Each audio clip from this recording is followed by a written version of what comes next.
Hello students, आप सबका बहुत बहुत वेलकम है दृष्टि एसएससी यूट्यूब प्लेटफॉर्म पर। और मैं एक नई वीडियो नई वैकेंसी से रिलेटेड लेकर आपके लिए आ गया हूं। जैसा कि आप जानते हैं, हम जो भी नई वैकेंसी आ रही है मार्केट में उसके ऊपर वीडियो बनाते हैं। और ये वीडियो बहुत बेहतरीन होने वाली है, जिसमें आपको बहुत अच्छी वैकेंसी होने वाली है। अगर आप सीजीएल के लिए प्रिपरेशन कर रहे हैं, सीएचएसएल, एमटीएस, तो आपको कुछ अलग से ज्यादा कुछ खास करने की जरूरत नहीं है। और जिनका सपना टीचिंग में है, जिन्होंने बीएड किया हुआ है, उनके लिए भी यहां बहुत बेहतरीन, जिसको बोलते हैं, आपको सरप्राइज मिलने वाला है। तो ये वैकेंसी को आपको फिल करना है। हम बात कर रहे हैं ईएमआरएस स्टाफ सिलेक्शन एग्जाम ईएसएसई 2025 की। तो आइए, इस वीडियो को देखने के बाद आपको कोई और वीडियो देखने की आवश्यकता नहीं होगी। Age criteria, selection, post, qualification, exam, सब कुछ डिटेल में डिस्कस करने वाले हैं। विदाउट डिले अपनी वीडियो को स्टार्ट करते हैं। तो सबसे पहले बात क्या आती है कि सर टोटल वैकेंसी कितनी है और ये है क्या। तो थोड़ा सा इस पे हम जाएं, हल्का सा थोड़ा सा डिटेल में जाते हैं। तो हम जिसकी डिटेल देखें, ये है आपकी ईएमआरएस स्टाफ सिलेक्शन एग्जाम 2025 की वैकेंसी। ईएमआरएस वैकेंसी के बारे में मैं आपको बता दूं, ये जो वैकेंसी है कौन कौन सी है, कितनी कितनी है, इस पे चलते हैं। जैसे कि बोला, टीचिंग के लिए भी है, जिन्होंने बीएड करा है उनके लिए भी बहुत कुछ धमाका है। और जो बीएड नहीं है, जिनको टाइपिंग आती है, सीएचएसएल की तरह एग्जाम देना आप दे सकते हैं, तो वैसे भी उनके लिए भी है। तो सबसे पहले प्रिंसिपल की जो पोस्ट है, यहां से देखिए इसको, प्रिंसिपल की जो पोस्ट है वो है आपकी 225। प्रिंसिपल की जो पोस्ट है वो है आपकी 225 पोस्ट। पीजीटी वालों के लिए है 1460 पोस्ट, 1460। टीजीटी वालों के लिए है 3962 फीमेल स्टाफ नर्स के लिए है 550 पोस्ट। हॉस्टल वार्डन के लिए है 635 635। अकाउंटेंट के लिए है 61। जूनियर सेक्रेटरीट असिस्टेंट, ये वो पोस्टें हैं, अकाउंटेंट, जूनियर सेक्रेटरीट असिस्टेंट, जो सीएचएसएल एमटीएस वाले आराम से फिल कर सकते हैं, 2 to 8। और लैब असिस्टेंट के लिए है 146। और टोटल है 7267, 7267। तो केवल ये वैकेंसी है। और हम थोड़ा सा आगे जाते हैं और इसको देखते हैं। जैसे प्रिंसिपल के लिए अब वैकेंसी का सारा पूरा डिटेल इन्होंने ग्रुप वाइज डिवाइड किया हुआ है। अगर हम प्रिंसिपल की देखें तो यूआर की 116, ओबीसी की 60 वैकेंसी, एससी की 33, इसी तरह से एसटी की 16 वैकेंसी है। टोटल 225 है। आपके सामने पूरा ब्रेकअप है प्रिंसिपल ग्रुप ए की। इसी तरह से अगर हम बात करें पोस्ट ग्रेजुएट की, पोस्ट ग्रेजुएट टीचर पीजीटी बोलते हैं जिसको, इनकी वैकेंसी पे एक नजर डालते हैं। तो यहां आप देखेंगे इंग्लिश के लिए, इंग्लिश के लिए आपका है टोटल 112 वैकेंसी, 112 वैकेंसी, जो एक अच्छा खासा नंबर है। अगर आप इसी तरह हिंदी के लिए देखें तो 81 वैकेंसी है पोस्ट ग्रेजुएट टीचरों के लिए। मैथ्स के लिए 134 है, केमिस्ट्री के लिए 169, फिजिक्स के लिए 198, बायो के लिए 99, हिस्ट्री के लिए 140, ज्योग्राफी के लिए 98, कॉमर्स के लिए 120, इकोनॉमिक्स के लिए 155 और कंप्यूटर साइंस के लिए 154 वैकेंसी आई हैं। इसका आप नीचे UR, EWS, OBC, SC, ST और जो अलग अलग है ब्रेकअप, ये भी देख सकते हैं। टोटल हम बात करें पोस्ट ग्रेजुएट टीचिंग के लिए 1460 वैकेंसी है, 1460, 1460 वैकेंसी आपका ये है और इसका ये ब्रेकअप है। और थोड़ा सा डिटेल में चलते हैं। पोस्ट ग्रेजुएट के बाद हम देखते हैं कि ये जो वैकेंसी है ट्रेंड ग्रेजुएट टीचर, जिसको बोलते हैं आपका टीजीटी, ट्रेनिंग पीरियड में जो होते हैं, अगर इनकी वैकेंसी पे नजर डालते हैं, हिंदी के लिए है 424, टोटल की बात कर रहे हैं। हिंदी में टीजीटी की है 424, इंग्लिश की है 395, मैथ्स की है 381 और सोशल स्टडीज की है 392, साइंस की है 408 और कंप्यूटर साइंस की है 550। लगभग 2550, 2550 वैकेंसी आपके सामने। ठीक है, चलिए और आगे चलते हैं। आपका रीजनल लैंग्वेज वाली जो पोस्टें हैं, रीजनल लैंग्वेज की भी है टीजीटी में, जैसे आपको असमी, बंगाली, गारो, गुजराती, कन्नड़, खासी, मलयालम, मणिपुरी, मिजो, उड़िया। तो ये भी बच्चे भी, ये स्टूडेंट भी आराम से फॉर्म फिल कर सकते हैं। वैकेंसी आपके सामने है, टोटल है 223 वैकेंसी। अगर हम ट्रेन ग्रेजुएट टीचर की और बात करें, जैसे म्यूजिक वाली वैकेंसी भी है 314, आर्ट्स की 279, पीईटी की मेल 173, पीईटी टीचर फीमेल 299 और लाइब्रेरियन की 124, टोटल 1189, 1189 वैकेंसी। मुझे नहीं लगता इसमें आपको किसी को कोई डाउट वाली बात होगी, आप आराम से इसमें, ये वो वैकेंसी है जो हमारे पॉइंट ऑफ व्यू से बहुत जरूरी है। अगर मैं एसएससी के बच्चों के लिए बोलूं तो यहां, क्योंकि एसएससी का जनरल बच्चा अधिकतर वो होता है जिन्होंने टीजीटी, पीजीटी या टीचिंग्स का बीएड नहीं किया होता है। इन पे बात कर लेते हैं। अगर आप नॉन टीचिंग पोस्ट की बात कर रहे हो तो पहली है hostel warden, that is the 346 vacancy. Hostel warden female 289 vacancy है। फीमेल स्टाफ नर्स 550 वैकेंसी है। अकाउंटेंट 61 है। इसकी आगे हम क्वालिफिकेशन एलिजिबिलिटी के बारे में भी देखने वाले। जूनियर सेक्रेटरीट असिस्टेंट जेएसए की 228 वैकेंसी है और लैब असिस्टेंट की 146 वैकेंसी है। 1620 वैकेंसी है कुल मिलाकर, कि आप समझ पा रहे होंगे। और जिनको आगे ब्रेकअप देखना है कि इस वैकेंसी में किस कैटेगरी में कितनी है, यूआर की कितनी है, यूआर जनरल मतलब ईडब्ल्यूएस, ओबीसी, एससी, एसटी, उसका पूरा डिटेल आपके सामने, आप इसको आराम से देख सकते हैं।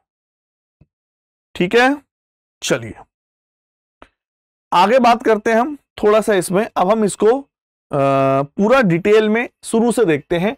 एक बार इसके नोटिफिकेशन पर नजर डालते हैं, स्टार्टिंग से सारी चीजें देखेंगे अभी इसमें। तो हम जो वैकेंसी की बात कर रहे हैं वो कौन से, ये है आपका national education society for the आपका ट्राइबल स्टूडेंट, NESTS। जो ट्राइबल प्रजाति होती है, ट्राइबल जो होते हैं ना, आप जो समझ सकते हैं, उनके लिए पूरा सिस्टम बनाया गया है, उनके एजुकेशन के लिए पूरा सिस्टम बनाया गया है ना, ताकि उनको एक अच्छी शिक्षा मिल सके। तो आप ये कह सकते हैं कि ट्राइबल लोगों के लिए पूरा सिस्टम है। ठीक है ना। ऑर्गेनाइजेशन एस्टेब्लिश हुआ है जो under ministry of tribal affair government of India के थ्रू है, उसी के थ्रू इसमें आपके एप्लीकेशन फॉर्म मांगे गए हैं। Principal, post graduate teacher, trained graduate engineer, hostel warden, male female, staff nurse, accountant, junior assistant, JSA, lab attendant. ठीक है, ये सारी पोस्टें हैं। मुझे नहीं लगता कि आपको इसमें आप कोई डाउट रह गया हो। ठीक है, तो आप समझ चुके हैं अब कैसे कैसे। यहां कर लेते हैं मेन पॉइंट, यहां से शुरू करते हैं। देखिए भाई, अब यहां से आपका मेन डिटेल में हम सुन रहे हैं। एग्जाम की डेट की बात करने वाले हैं, एग्जाम की फीस की डिटेल बात करने वाले हैं, एप्लीकेशन प्रोसेस क्या है, सबमिशन ऑफ एप्लीकेशन फॉर्म। तो बात करते हैं 23 अक्टूबर से आपके फॉर्म ऑनलाइन हो जाएंगे। ऑनलाइन सबमिशन जो है 23 अक्टूबर तक, फाइनल ऑनलाइन सबमिशन जो एप्लीकेशन है 23 अक्टूबर तक आप 11:50 तक रात के फॉर्म फिल कर सकते हैं। अभी फॉर्म एक्टिवेट है, 11:50 तक 23 अक्टूबर तक फॉर्म को फिल किया जा सकता है। फीस पेमेंट की बात करते हैं तो आप देख पा रहे होंगे, fees payable for the ESSE exam non refundable है। ठीक है, फीस कंसिस्टिंग 2 कंपोनेंट्स रखती है। Application fees is not applicable female, SC, ST और PWD कैंडिडेट के लिए। अगर आप फीमेल हैं या अगर आप SC के किसी भी कैटेगरी के हैं या अगर आप ST के किसी भी कैटेगरी के हैं या PW कैंडिडेट के हैं तो आपको एप्लीकेशन फीस नहीं जाएगी। प्रोसेसिंग फीस सबको देनी है भाई, प्रोसेसिंग फीस सबको देनी है। और प्रोसेसिंग फीस में लिखा है processing charge on the fees and goods and service tax GST भी एप्लीकेबल है। क्या आई थिंक आप समझ पा रहे होंगे। आप आराम से ऑनलाइन मोड ऑफ पेमेंट जैसे आप पहले से ही करते हैं हर एग्जाम में, UPI के through, debit card, credit card और अदर गेटवे के थ्रू आप फॉर्म फिल कर सकते हैं। ठीक है, मुझे लगता नहीं है इसमें कोई भी ऐसी कुछ अलग है जो इसमें आपको ना पता हो। आइए भाई फीस पे बात कर लेते हैं। Summary of fees is an under. Summary है, प्रिंसिपल के लिए आपकी एप्लीकेशन फीस कोई नहीं है। फीमेल, SC, ST, PWD के लिए प्रोसेसिंग फीस 500 रुपए, तो 500 रुपए तो देने पड़ेंगे सभी को। PGT और TG की बात करते हैं, उसमें भी 500 रुपए है। फीमेल, SC, ST का ये कॉलम है, तो इसमें एप्लीकेशन फीस कुछ नहीं है। नॉन टीचिंग स्टाफ की जो JSA वाली पोस्ट है उसमें भी इनके लिए 500 रुपए। लेकिन जो अदर कैंडिडेट है, जो फीमेल्स में नहीं है, SC, ST कैटेगरी और PW कैटेगरी में नहीं है, प्रिंसिपल के लिए भैया एप्लीकेशन फीस 2000 रुपए है और प्रोसेसिंग फीस 500 रुपए है, तो 2500 रुपए टोटल फीस है। अच्छी खासी फीस है। TGT PGT की बात करते हैं तो 1500 रुपए फीस है यहाँ, और यहाँ 500 रुपए प्रोसेसिंग फीस है, तो 2000 रुपए टोटल फीस रखी गई है। अगर हम नॉन टीचिंग की बात करें तो 1000 रुपए एप्लीकेशन फीस है, 500 रुपए प्रोसेसिंग फीस है, 1500 रुपए आपकी टोटल फीस है। 1500 नॉन टीचिंग के लिए बैठती है, जहां तक आप समझ पा रहे हैं। ठीक है, मुझे लगता नहीं है कि इसमें अब कोई भी बात होगा। आप साफ साफ लिखा है आपको सिटी अलाउड कब होगा, टीयर 1 एग्जाम के लिए, और टीयर 2 2 एग्जाम होंगे इसमें, तो आपको साइट पर विजिट करते रहना है। Date of examination tier 1 tier 2 अभी भी इन्होंने ऐसा कुछ भी क्लियर नहीं किया है, कोई ऐसा डेट फिक्स नहीं हुई है। उसके लिए आपको अपनी इस साइट पर विजिट करते रहना है और अपडेट रखना है अपने आप को। आगे चलते हैं, सीधा यहां पर देख लेते हैं। ठीक है, आई थिंक आप इस बात को समझ पाए, ये हम अच्छे से समझा पाए। यारी सारी चीजें हैं जिसको आपको जस्ट नॉलेज होनी चाहिए थोड़ा सा। आइए, है ना, ये चीज हम क्लियर हो चुकी है। आई थिंक सबको कोई डाउट नहीं है। ये फीस को हम सबमिट कर चुके हैं, फीस के बारे में अच्छे से हम डिस्कस कर चुके हैं और इसमें ऐसा कुछ है नहीं। ठीक है, तो कुल मिलाकर आपकी जो अभी टीयर 1 वाली डेट है, वो टीयर 1 वाली डेट भी नहीं आई है। टीयर 1 वाला अभी कुछ भी इन्होंने मेंशन नहीं कर रखा है कि पेपर कब होगा, पेपर कब होगा, कहां होगा, ऐसा कुछ भी नहीं है। पेपर का पैटर्न हम आगे देखेंगे।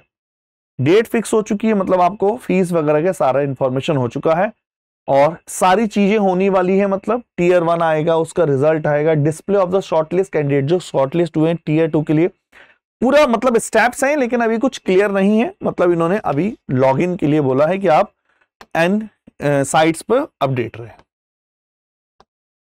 चलिए थोड़ा सा और डिटेल देखते हैं और देखते हैं कि इसमें क्या क्या है वगैरह। आइए, सबसे पहले अगर मैं बात करूं, अगर कोई हमारा स्टूडेंट ऐसा है जो PWD की बेंचमार्क्स कैटेगरी में है, या वो चाहते हैं PWD बेंचमार्क्स कैटेगरी वाले इन पोस्टों को फिल करना, तो आप देख सकते हैं प्रिंसिपल के लिए फंक्शनल रिक्वायरमेंट और suitable category of the benchmarks disabilities, ये सारा पूरा गिवन है कि कौन कौन प्रिंसिपल बन सकता है। यहां पर है BLV, DHH, ये कैटेगरी वाइज है, आपको अच्छे से नॉलेज होगी। पोस्ट ग्रेजुएट टीचर के लिए, आपका TGT के लिए, PGT के लिए, और आपका नॉन टेक्निकल के लिए training, TGT music, TGT art, TGT library, और ये आपका नॉन टीचिंग जैसे junior secretariat, lab attendant, accountant, hostel warden, इनके बारे में है, जो आप आराम से पहुंच करके इसको पढ़ सकते हैं। ठीक है, मुझे लगता नहीं इसमें कोई डाउट वाली बात। अब सबसे बड़ी बात आती है कि पोस्ट डिटेल और लेवल क्या क्या है इसमें। हम पोस्ट के बारे में एक बार इसको पढ़ लेते हैं, ये मोस्ट इंपोर्टेंट साइट है आपकी यहां पर। ठीक है, मेन जो पॉइंट है आपका, हम पोस्ट डिटेल में पढ़ने जा रहे हैं। आइए भाई, नंबर 1, तो सबसे पहले ये बहुत जरूरी साइट है, इसको हम थोड़ा सा जूम कर लेते हैं। प्रिंसिपल की पोस्ट की बात करते हैं तो भाई लेवल 12 की पोस्ट है प्रिंसिपल, तो देख पा रहे हो। प्रिंसिपल की पोस्ट की बात करते हैं, लेवल 12 की पोस्ट है, 78,800 से 2 लाख के बीच में आपकी सैलरी वेरी करने वाली है।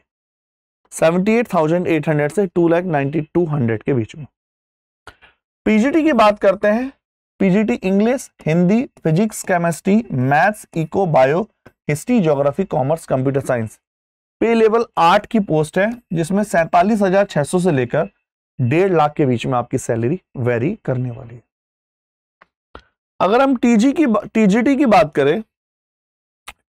बात करते हैं तो English, Hindi, maths, science, social science, regional language और कंप्यूटर साइंस के सब्जेक्ट पे लेवल 7 की पोस्ट है 44,900 से लगभग 1,42,400, 1,42,000 के बीच में सैलरी वेरी करने वाली है आप लोगों की। लाइब्रेरियन की बात करते हैं, पे लेवल 7 की पोस्ट है 44,900 से 1,42,400 तक। Art, music, physics, education teacher male female की पे लेवल 6 की। Female staff pay level 5। Hostel warden, accountant, JSA, इन पे हम ज्यादा फोकस करें तो जैसे बात करते हैं लैब असिस्टेंट लेवल 1 की जॉब है, level 2 JSA junior secretariat assistant, accountant level 6, hostel warden level 5, female staff nurse level 5। तो सबकी लेवल 5 लेवल 12 तक की 1 से लेकर सैलरी और लेवल वाइज गिवन है कि भाई आपकी एक्सपेक्टेड सैलरी किस के बीच में वेरी करेगी। मुझे लगता नहीं है कि आपको इसमें कोई डाउट हो रहा हो। अब यहां से पढ़ लेते हैं हम मोड ऑफ एग्जामिनेशन। जैसा कि हमने डिस्कस किया इसमें 2 टीयर 1 है, 2 स्टेज हैं, टीयर 1 और tier 2। Tier 1 of EMRS staff selection exam ESSE will be conducted in MCQ, OMR base paper होगा पेन पेपर मोड में। तो पेपर आपका ऑनलाइन नहीं होगा, पेपर आपका पेन पेपर मोड में होने वाला है। पॉइंट नंबर 1 साफ साफ लिखा है। Tier 2 will be combination of the descriptive question. Tier 2 में डिस्क्रिप्टिव क्वेश्चन भी आने वाले हैं भाई साहब, और MCQ OMR base pen paper mode में होने वाला है। तो पेपर 1 टीयर 1 भी OMR मोड पे, पेपर 2 भी। After tier 2 there will be an interview होने वाला है पोस्ट ऑफ द प्रिंसिपल और skill test for post of the junior secretariat assistant. तो अगर आपने प्रिंसिपल के लिए फिल किया है तो आपका इंटरव्यू लिया जाएगा, और आपने अगर जूनियर सेक्रेटरीट असिस्टेंट के लिए फिल किया है तो आपका टाइपिंग लिया जाएगा। ठीक है, चलो choice of the medium of the paper. Medium की बात करते हैं बाइलैंग्वेज में होगा, हिंदी में होगा, इंग्लिश में होगा। ठीक है, in the case of language आपका जनरल जो रीजनल लैंग्वेज वाले हैं उनको अलग अलग रीजनल लैंग्वेज में मिल जाएगा। तो मेन ये है कि हिंदी में भी है और इंग्लिश में भी है, तो इतना कोई सोचने वाली बात नहीं। हमने सैलरी की बात करी, डेट की बात करी, पेपर की बात करी, और अब क्वालिफिकेशन पे आ जाते हैं जो थोड़ा सा टेढ़ा काम है, जो मेन पॉइंट है। क्वालिफिकेशन को एक एक ध्यान से समझिएगा, और उससे पहले एग्जाम के पैटर्न को समझ लेते हैं, फिर क्वालिफिकेशन सब देखेंगे, बिल्कुल निश्चिंत रहिए, एक एक चीज पे डिस्कस करेंगे। तो प्रिंसिपल जिसका पेपर है, प्रिंसिपल वाला जो प्री पेपर है, जो क्वालिफाई नेचर का है, देखिए रीजनिंग और न्यूमेरिकल एबिलिटी आएगी, 10 नंबर ऑफ क्वेश्चन होंगे, 10 मार्क्स के होंगे। टोटल पेपर 2 घंटे का होगा। क्लियर है, समझ पाए? जनरल अवेयरनेस के 10 क्वेश्चन होंगे, 10 मार्क्स के होंगे। Academic and residential aspect detail syllabus on NESTS site पर है, 30 क्वेश्चन होंगे, 30 मार्क्स के, 30। एडमिनिस्ट्रेशन और फिनेंस का डिटेल उसका साइट पर सिलेबस है इनकी, 30 क्वेश्चन होंगे, 30 मार्क्स के प्रिंसिपल के लिए। लैंग्वेज के लिए आपका टेस्ट होगा general English Hindi, 10 marks each, 20 number के क्वेश्चन होंगे, 20 मार्क्स के। तो 100 नंबर का पेपर होने वाला है प्रिंसिपल का। ठीक है, प्रिंसिपल का 100 नंबर के क्वेश्चन होने वाले। आगे बात चलते हैं, 2 घंटे का पेपर है। आगे tier 2 only for the candidate who will be shortlisted in the ratio 1:10। एक पोस्टों के लिए 10 लोगों को सेलेक्ट किया जाएगा, ये है 1:10। एक अगर पोस्ट है तो एक पोस्टों के लिए 10, मतलब 10 पोस्टें हैं तो 100 लोगों को बुलाया जाएगा, ये रेशियो रहने वाला है 1:10। बात करते हैं आपका सब्जेक्ट, आगे जो बात करते हैं कंपोनेंट ऑफ द टेस्ट क्या क्या रहने वाले हैं, इस चीज को समझना। ये टीयर 2 वाला है, ये प्रिंसिपल का टीयर 2 वाला है। एकेडमिक और रेसिडेंशियल एस्पेक्ट रहेगा, एडमिनिस्ट्रेशन वाला रहेगा, फाइनेंस का रहेगा, ये प्रिंसिपल के लिए है, जिसमें 40 ऑब्जेक्टिव के होंगे, 15 डिस्क्रिप्टिव पेपर होगा, 15 क्वेश्चन डिस्क्रिप्टिव होंगे, 40 क्वेश्चनों के 40 मार्क्स और एक डिस्क्रिप्टिव के 4 मार्क्स, टोटल आपके 100 नंबर के 55 क्वेश्चन रहने वाले हैं और ड्यूरेशन 3 घंटे रहने वाली है। ड्यूरेशन इज 3 आवर्स, 3 घंटे ड्यूरेशन आपकी इसकी रहने वाली है। साफ साफ मेंशन है टीयर 3 जो रहेगा only for the shortlisted candidate के लिए, पर्सनल इंटरव्यू रहेगा, 40 मार्क्स का वेटेज रहेगा। वेटेज कैसे तैयार होगा ध्यान से देखना, आपके लिखा है weightage of the written test tier 2 only और इंटरव्यू 80 से 20, 80% आपका टीयर 2 का वेटेज रहेगा और 20% आपका इंटरव्यू का वेटेज रहेगा, ये दोनों मिलेंगे 100% बनाएंगे। तो टीयर 1 केवल और केवल क्वालिफाई नेचर का है, टीयर 2 और टीयर 3 है मेन। बात करते हैं पीजीटी वालों के लिए, ध्यान से देखना पीजीटी वालों में क्या क्या रहने वाला है। पीजीटी प्री का पेपर क्वालिफाई नेचर का रहेगा। पीजीटी में जनरल अवेयरनेस के आपके 10 क्वेश्चन है 10 मार्क्स के, रीजनिंग एबिलिटी के 15 क्वेश्चन है 15 मार्क्स के, टोटल पेपर 2.5 घंटे का है, 2 आवर 30 मिनट। ऐसे ही नॉलेज ऑफ आईसीटी 15 क्वेश्चन है 15 मार्क्स के, टीचिंग एप्टीट्यूड 30 क्वेश्चन है 30 मार्क्स के, डोमेन सब्जेक्ट के आपके 20 क्वेश्चन है 30 मार्क्स के, और लैंग्वेज भी है वही 20 क्वेश्चन, आपके टोटल मिला के 100 मार्क्स का पेपर रहने वाला है। आप भाई इस चाहें तो इसका स्क्रीनशॉट भी ले सकते हैं, ठीक है। अलग अलग पार्ट है, इसको अच्छे से दिखाया हुआ। ऐसे आप देख सकते हैं 1:10 का रेशियो के साथ टीजीटी में भी और प्रिंसिपल वाली पोस्ट में भी सेलेक्ट कर रहे हैं। और ये आपका डिस्क्रिप्टिव पेपर है। डिस्क्रिप्टिव पेपर देखें, सब्जेक्ट जो है आपका 40 डिस्क्रिप्ट ऑब्जेक्टिव है और 15 क्वेश्चन डिस्क्रिप्टिव है, 40:15, जिसमें से ऑब्जेक्टिव एक क्वेश्चन 1 मार्क्स का है, डिस्क्रिप्टिव एक क्वेश्चन 60 मार्क्स का है, 4 मार्क्स का है, टोटल 15 4 से 60 हो गए। 3 घंटे का टेस्ट होगा, 55 क्वेश्चन है और 100 आपके मार्क्स हैं। मुझे नहीं लगता इसमें कोई डाउट वाली बात है।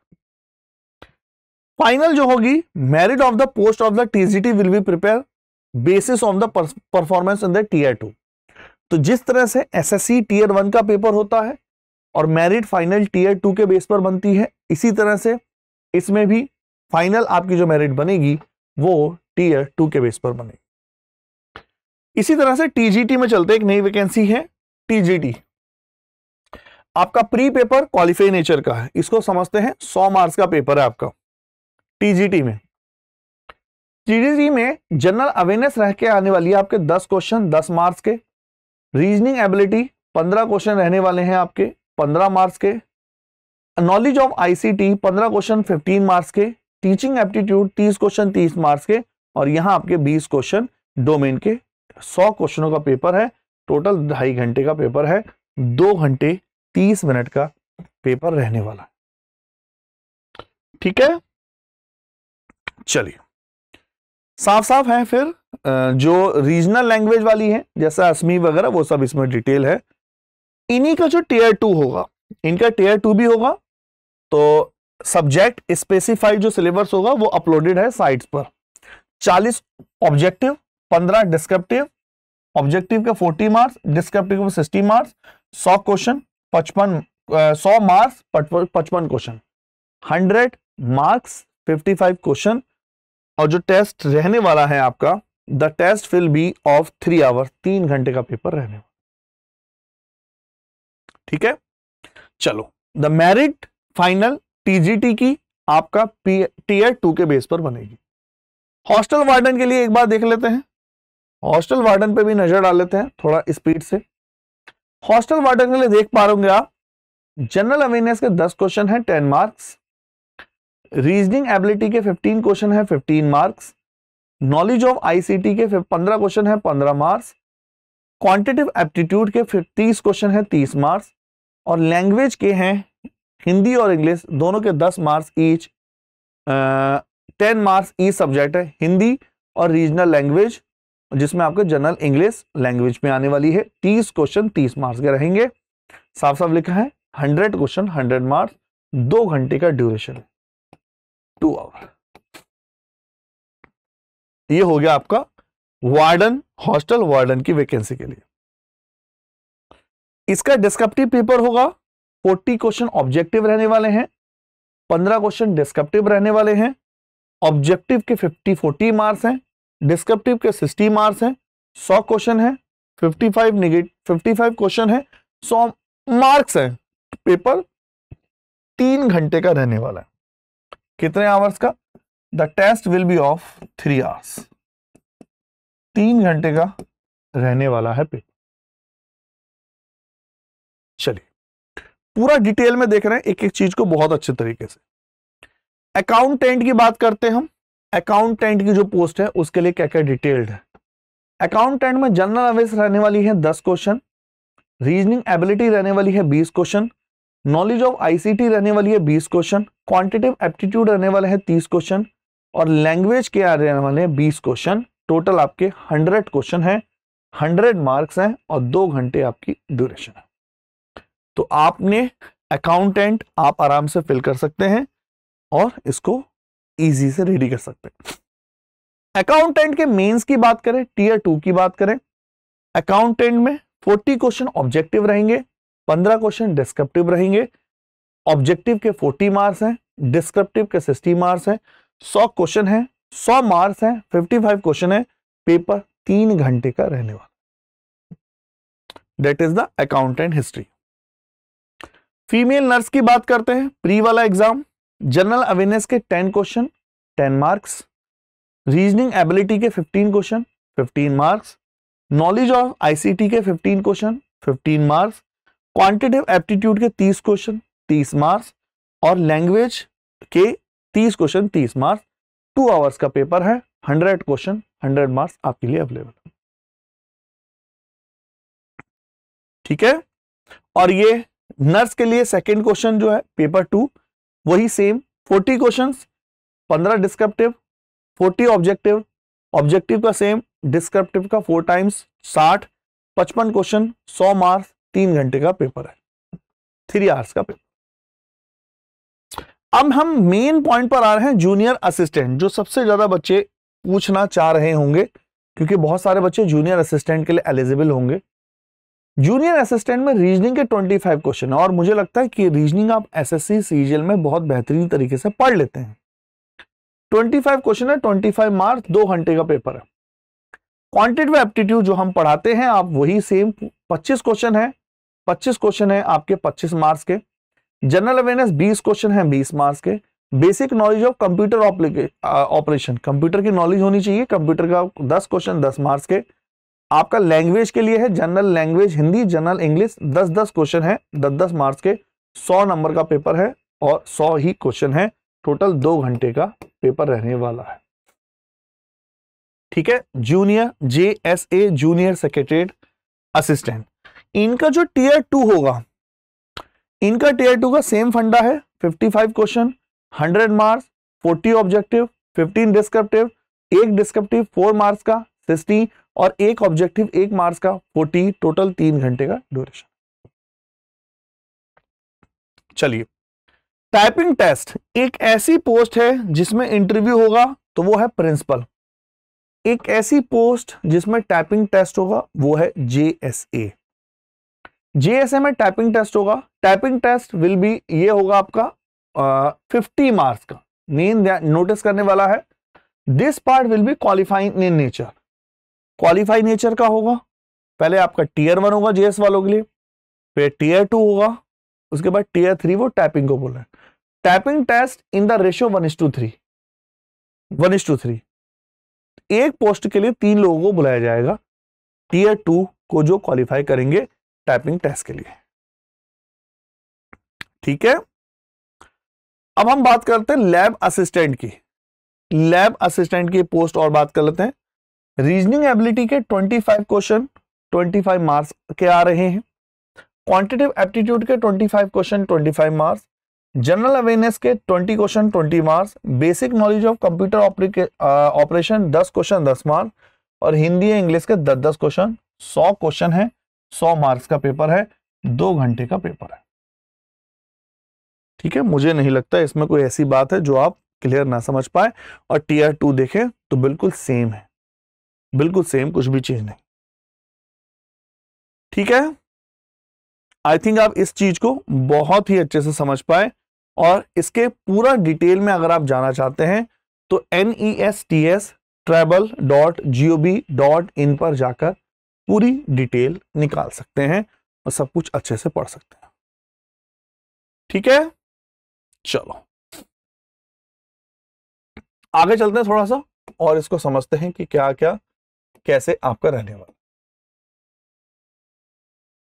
आइए भाई, सबसे पहले हम ये भी देख चुके हैं ये पूरा। अब हम एलिजिबिलिटी क्राइटेरिया की बात करते हैं, क्वालिफिकेशन क्या क्या चाहिए, है ना, क्वालिफिकेशन क्या क्या चाहिए इसको देख लेते हैं, जो बहुत ज्यादा जरूरी है। प्रिंसिपल के लिए 50 साल से ज्यादा एज नहीं होनी चाहिए। प्रिंसिपल अगर आप बनना चाहते हैं तो 50 ईयर से ज्यादा नहीं होना चाहिए। एज रिलैक्सेशन मिलेगा अगर आप SC ST OBC से लाई करते हैं। 55 साल तक अगर आप EMRS के ऑलरेडी एम्प्लॉय हैं तो 15 ईयर्स तक जा सकते हैं। अगर आप प्रिंसिपल बनना चाहते हैं तो आपकी क्वालिफिकेशन क्या होनी चाहिए, मास्टर्स डिग्री होनी चाहिए आपका, मिनिमम 50% मार्क्स, मिनिमम 50% मार्क्स है मास्टर डिग्री। बैचलर डिग्री होनी चाहिए या फिर नहीं, ये तो मास्टर डिग्री होनी चाहिए, एंड बैचलर डिग्री बीएड होना चाहिए फ्रॉम NCTE से कम 50% मार्क्स से, या फिर 3 ईयर का इंटीग्रेटेड बीएड एमएड होना चाहिए NCTE से कम 50% मार्क्स से, या 4 year integrated graduate degree with at least 50% marks from NCTE recognised institution including BEd component. ठीक है, आगे चलते हैं। एक्सपीरियंस है तो एक्सपीरियंस की डिमांड है, आपके एक्सपीरियंस के लिए पूरा डिटेल देख सकते हैं। आपका एक्सपीरियंस इसमें है 3 ईयर, वाइस प्रिंसिपल, तो सारी चीजें इसके सामने है और इसको आप अच्छे से देख सकते हैं, आप स्क्रीनशॉट भी ले सकते हैं। पीजीटी के लिए क्या सही है, चल पीजीटी के लिए एज 40 साल से ज्यादा नहीं होना चाहिए, पॉइंट नंबर 1।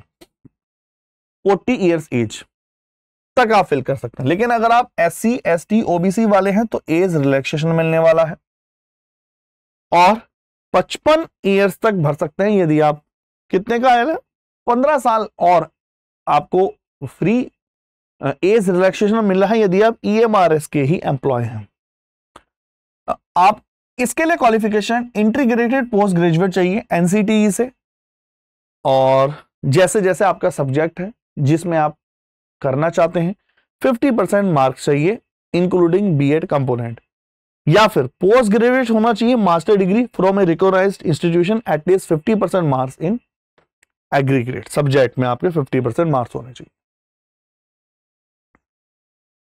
ठीक है, ये सारी चीजें और भी हैं, जैसे आपका बीएड होना चाहिए NCTE से, एंड या फिर 3 year integrated BEd MEd NCTE से होना चाहिए 50% मार्क्स से।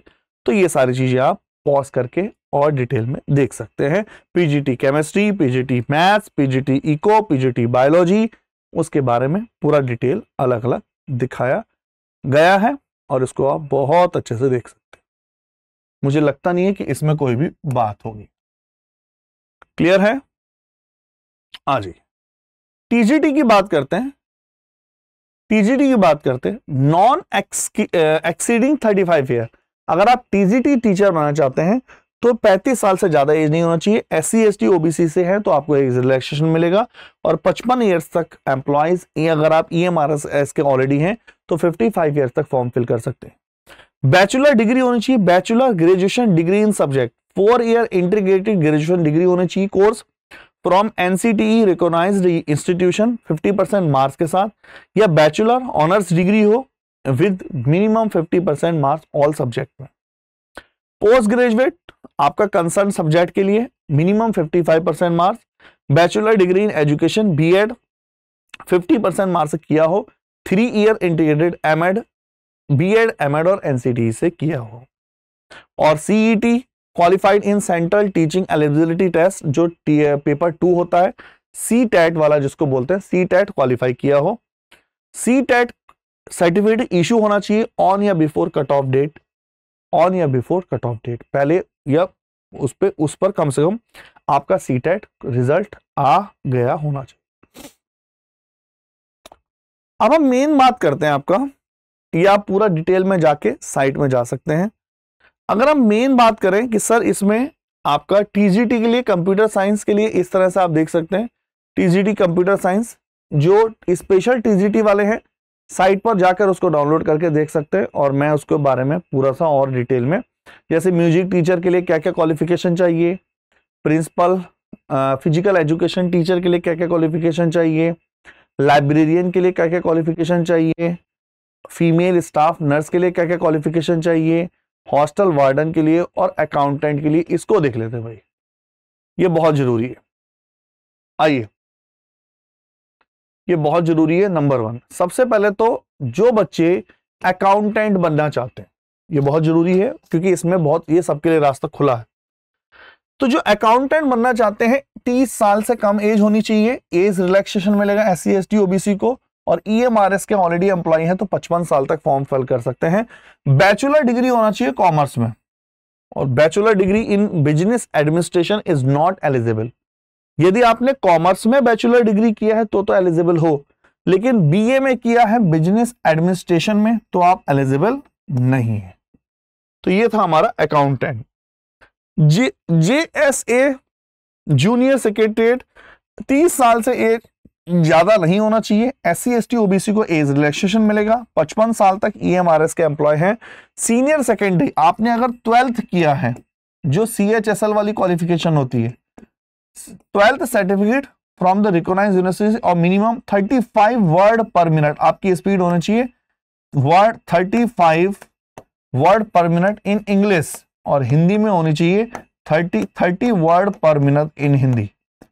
तो 35 और 30 वर्ड पर मिनट की स्पीड आपकी होनी चाहिए अगर आपने ये एग्जाम JSO में अप्लाई करना है तो। लैब असिस्टेंट के लिए देखा जाए तो 30 साल तक आप फिल कर सकते हैं। 10th पास होना चाहिए लैब असिस्टेंट के लिए with certificate diploma in laboratory techniques from a recognise board, या 12th क्लास होना चाहिए साइंस स्ट्रीम से रिकॉग्नाइज बोर्ड, या तो ठीक है आप 12th पास हैं तो भी आप आराम से कर सकते हो। लैब असिस्टेंट का हमने देखा। इससे पहले हमने देखा आपका जूनियर सेक्रेटरीट असिस्टेंट, अकाउंटेंट। एक ये हॉस्टल वार्डन और देख लीजिए, 35 साल तक आप फिल कर सकते हैं। 4 ईयर हॉस्टल वार्डन के लिए qualification, 4 year integrated education degree course of the regional college of education of NCERT या अनदर NCTE रिकॉग्नाइज्ड इंस्टीट्यूशन। आप आराम से बैचलर डिग्री होना, मतलब आप बैचलर डिग्री हैं तो ये भी हॉस्टल वार्डन का भी बहुत अच्छा है, आराम से अच्छा है क्वालिफिकेशन। फीमेल स्टाफ नर्स के लिए अलग है। फीमेल स्टाफ नर्स अलग आप अगर आप हैं तो BSc ऑनर्स होना चाहिए नर्सिंग में, रेगुलर कोर्स होना चाहिए BSc नर्सिंग में, post basics of the BSc nursing, ये सारी चीजें आपके पास चाहिए। मुझे लगता नहीं है कि आपको इसके अलावा कोई भी डाउट होने वाला हो। ठीक है, ये भी हम देख चुके हैं पूरा, तो आप बहुत डिटेल्ड में हमने इसको डिस्कस किया है। इसके अलावा मुझे नहीं लगता कुछ डेटा, और जो मैंने बताया आपको कि ऑलरेडी अभी डेट फाइनल नहीं हुई है, मतलब उन्होंने डेट नहीं फाइनल की है। एज रिलैक्सेशन पॉलिसी पढ़ लेते हैं एक बार क्या क्या है। जैसे हर गवर्नमेंट एग्जाम में होती हैं, शेड्यूल कास्ट या शेड्यूल ट्राइब्स के लिए आप 5 ईयर्स का एज रिलैक्सेशन है। अदर बैकवर्ड क्लासेस NCL के लिए 3 साल का। Candidate with 3 year continuous service in the central government provided the post are in the same और अलाउड कैडर 5 साल के लिए, और ये अलग अलग कैटेगरी है। Personal with disability SC ST 15 साल, OBC 13 साल, जनरल 10 साल। ठीक है, अच्छा चांस है, मौका है, आप आराम से फॉर्म को फर्ज कर सकते हैं। इसके अलावा हम देख लेते हैं अगर कुछ चीजें नहीं बची तो नहीं है। चलो, तो मुझे नहीं लगता इसके अलावा कुछ बचा होगा। तो हमने पूरा डिटेल देखा। एग्जाम की बात करें, डेट की बात करें तो वो डेट वगैरह अभी इन्होंने कुछ ऐसे नहीं दिए। तो हमने कंप्लीट डिस्कस कर लिया है इस फॉर्म को, अब इसमें कुछ भी नहीं बचा है। इन शॉर्ट मैं बोलूं, इन शॉर्ट बोलते हैं तो सबसे पहले हमने एग्जाम का नोटिफिकेशन, मोस्ट इंपोर्टेंट डेट्स देखी, फाइनल पेपर कब होने वाला है, टीयर 1 कब होगा, टीयर 2 कब होगा, ये कुछ भी डिफाइन नहीं है। क्वालिफिकेशन देख लिया है, एज रिलैक्सेशन देख लिया है, क्वालिफिकेशन के साथ सबका एग्जाम पैटर्न क्या क्या रहने वाला ये भी हम डिस्कस कर चुके हैं। तो एक बार मुझे कमेंट में कमेंट करिए आपको इससे रिलेटेड और क्या सर्च या रिसर्च या कुछ जो भी चीज चाहिए। Okay, thank you, tata, bye bye.